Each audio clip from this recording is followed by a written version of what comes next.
Hey everyone, what's up? Welcome to the Planetary pool for what's today? Today is Cinco de Mayo. Cinco de Mayo. Tomorrow is Revenge of the Sith. No, today, the 5th. Revenge of the 5th or the 6th. Okay, yeah. You can do either one. 6th, yeah. 5th. Yeah. Dark side gets 2 days. I'm your host, H, and with me is Peter. How you doing, man? Good. Real Avengers. Good. Avengers was great. Avengers, you loved it? I saw it Thursday night at 7:30, and it was as good as I thought it could be. It was maybe not quite as good as the first one, but it was different and still awesome.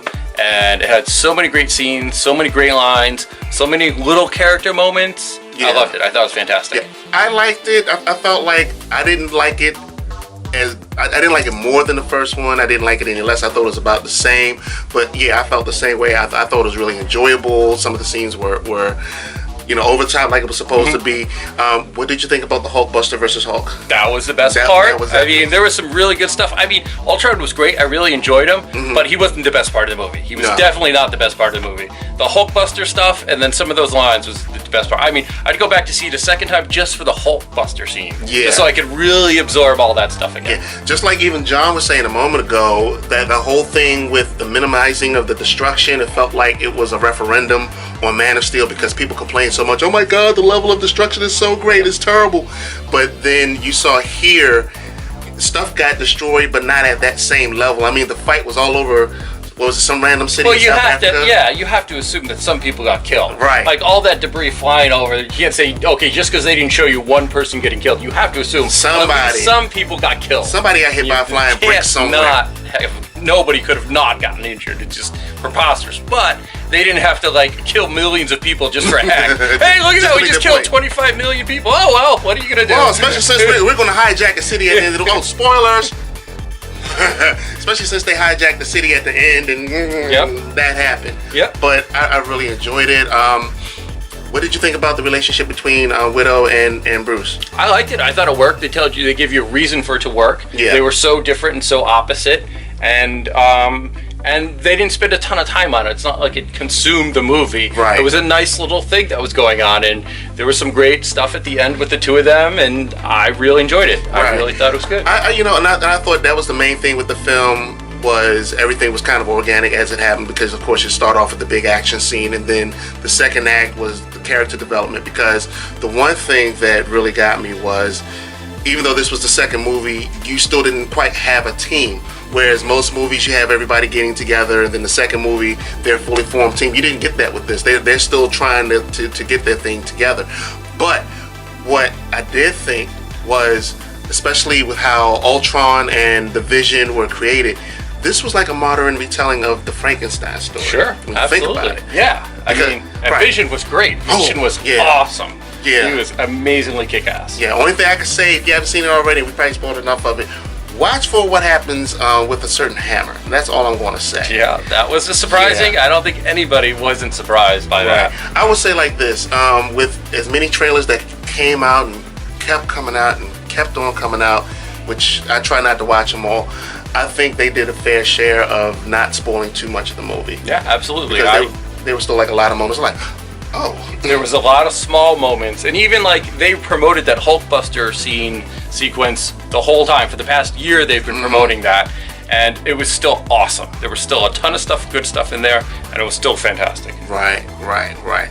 What did you think about James Spader as Ultron? Did he convey the character? I mean, I know he didn't play a big part in the movie, but did he still he did it well. Give the menace? I thought he was funny and menace and crazy. He did crazy well. You really felt like he was a crazy, out-of-control robot. I was worried he'd be too much like his, Blacklist character, and they broke it up enough for me that it worked for me. He wasn't too funny, and he wasn't too melodramatic, but I really did get a sense of he was a robot whose brain, or half robot, whatever, was not working right. It wasn't logical, do not compute. He felt he was organic. Emotion, and he's irrational or rational. Sorry. Tony Stark. His hatred of Tony Stark was great. I thought that was awesome. I really enjoyed. It's like, I don't know what's going on. I'm just gonna kill everyone. We're just gonna kill them all. This world was complicated and dirty. I'm just gonna kill everybody. That seems simpler to me. That was kind of his rationale. Right. And especially with what you said about him and his relationship with Tony Stark. It's like, look, you didn't give me what I wanted, so you gotta go. I could do it better, but you just gotta go. I can't do this. Yeah. So. Irrational hatred of don't compare me to Tony Stark. Ooh, oops. Yeah, you know, it was good. Before I let you go, really quick, because of course Free Comic Book Day was the next day. How was it here? It was crazy. It was not the most people we've ever seen, but it was crazy. We saw over 800 people over the course of the day. We were busy all day. We had lots of good deals on comics and trade books, and I saw lots of new people I've never seen before. And even on Sunday and Monday, we were busy, and I saw lots of people come in who weren't regulars. Right. So it was a huge hit. The whole point of Free Comic Book Day is to get people who don't read a lot of comics or don't read comics at all to come in and try some stuff for free to start reading comics. Right. And I think this year, like almost every year, it worked really well. It did. It really did. I mean, some of the stores I went to, they were big crowds. And as I was saying earlier, even though people got up early and hung out early, got their free comics, and some of them kind of bounced, I did see like a good amount of retention of people. I could say I went over to the Amazing Comic Store down in Fairfax, okay, sure. And even though it was like in the late afternoon, you still had people coming down with their kids. And fortunately for a lot of retailers, some people thought well ahead and ordered more of the kids stuff. Yeah. You know, because all the adult stuff is going to leave early, but like the kids stuff, you know, people coming in, hey, where's Scooby-Doo? Here's your Scooby-Doo. Where's Bob's Burger and things of that sort. So yeah. Yeah, I still had you know, Scooby-Doo and Bongo and SpongeBob left on Sunday and Monday. Yeah. So, you know, I order extra on those just because I love having free kids comics for more than just 1 or 2 days. You know? Right. I really got a lot on those. I still had some Divergence left over, and a little bit of Secret Wars, but that Avengers stuff, I ordered 600 copies of Avengers, all gone. 600 copies gone before the end of the day. All right, dude. Thank you. Well, thank you. Let's do some comic books. All right. Ladies and gentlemen, we got some comic books, and the fan favorite through 3 Facebook groups: Pop Culture Uncovered, Comic Books for Everyone, Comic Book Lovers. Everyone wants to hear about Secret Wars. Is it worth picking up? You gotta wait, because I got a couple other books ahead of it. So we're going to start off with Amazing Spider-Man number 18. And this is the conclusion of Spider-Man's battle with the Ghost, and we get to see what happens with Parker Industries. Does it all come crumbling down? It's the tale of Peter Parker. As soon as it seems like he's doing something good, bad thing tends to happen. And I don't know if we can put all this squarely on Parker or Doc Ock, since Doc Ock was the one that more or less started the business. But is Parker a good CEO? We don't know. Get this book, a nice solid issue, and also Catwoman's gone. No, I'm sorry, not Catwoman, wrong book. There's that Divergence thing going on. Black Cat has gone black crazy. I can't say the other word. Next up, the Wonder Woman 77 special. This was very special. Nice, thick book. You got disco dancing. You got crazy women. You got Wonder Woman versus Wonder Woman, bell-bottom pants. If you're either a fan of the old series, if you remember the 70s show, if you were a fan of Batman 66, this will be right up your alley. I really enjoyed this book. The dialogue was a bit shaky at times, but the art is off the hook. I think if Linda Carter was to get her hands on this, she'd be proud as to the portrayal of her Wonder Woman in this book. I was very impressed. You need to pick this up. Even at $8, you got a lot of books, because quite frankly, I have not finished reading it yet. I read as far as I could, but I really liked it, and I definitely put it on my pull list for this week. You got to get a solid book. Next up, Gail Simone's Part 1 of Sword of Sorrows, and this is a Dynamite comic book with a who's who of all the women that are featured in Dynamite books. You have Red Sonja, you have Deja Thoris, you have Vampirella, you have the female Kato, and they've all been given an ebony blade, a Sword of Sorrows. And of course you have a man out there who has his own He-Man Woman Haters Club that's trying to kill all the women. If you're not doing Convergence, but you want something Convergence-like, you might want to check this out, because eventually what it looks like is all these women with the swords, their worlds are going to clash. Good issue. Gail Simone, thank you. Last up, boys and girls.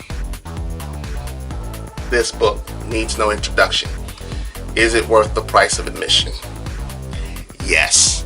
A lot of book, a lot of book. And I will say before I get started, I hope you've been following Jonathan Hickman's work, because if you're just jumping into this book, you're going to be all lost in the sauce. So this is when time finally runs out. This is when the worlds end. This is when the ultimate universe, the 1610 collides with the 616. Who lives, who dies? You need to pick this up because it is on. It's just a lot of action right out the gate. Jonathan Hickman has built this story up over the last 1 or 2 years with a lot of exposition with what's been going on with these incursions, and we're finally starting to see the fruit, and everyone's involved. There's so many characters in there. You got the Guardians of the Galaxy here. You have Iron Man in his different forms, Reed Richards, Sue Richards, Black Panther, everyone's trying to escape what's going to happen. Your jaw will drop when you see what happens, and it's only the beginning. And I will be honest with you, to me, this is a lot less confusing than Convergence, because again, if you've been following what's been going on, you know what's up. So run out, go get this book. I know you're digging this variant cover. It's solid. Now, before we go, of course, we want to talk about some other books that are coming out. The Fox #2. You got some Brontosaurus stuff going over here, heads exploding. Get this book.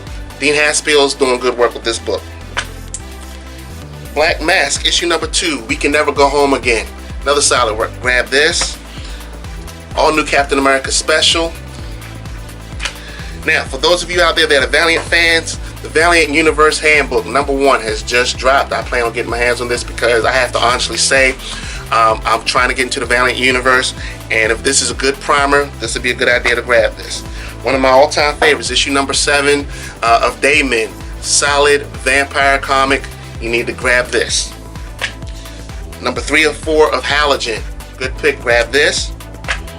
For those of you that are in the Teenage Mutant Ninja Turtles, #3, Animals is out. Afterlife with Archie, and I'm so loving, digging this cover. Grab this. And another one from, oh, wait a minute, did I do this? I think this is a variant cover of We Can Never Go Home Again. It got mixed in my pile somehow. Last but not least, Earth 1 Volume 2 hardback is out. If you read Part 1, pick up Part 2. This is going to be on sale tomorrow at your local comic book shop. So again, I want to thank everyone that's been watching the videos. Don't forget to support your shops. We are here for more than just handing out books. We want to get you in. We want to get you reading. You got all kinds of books. You got your capes and powers, you got your love stories, you got your horrors, you got a little bit of everything. So make sure if you didn't grab anything on Free Comic Book Day, don't let that stop you. Get to your nearest store. Otherwise, you can check out Big Planet Comics at bigplanetcomics.com. You can check them on Facebook. You can check me out at popcultureuncovered.com. You can catch me on Facebook as well. We have our own Facebook group, which is growing by the minute. And also you can follow us on Twitter at PC Uncovered. Other than that, this has been the Planetary Pool. Happy Cinco de Mayo. May you have a great Revenge of the 6th. This is H. I'm out. We'll see you next week.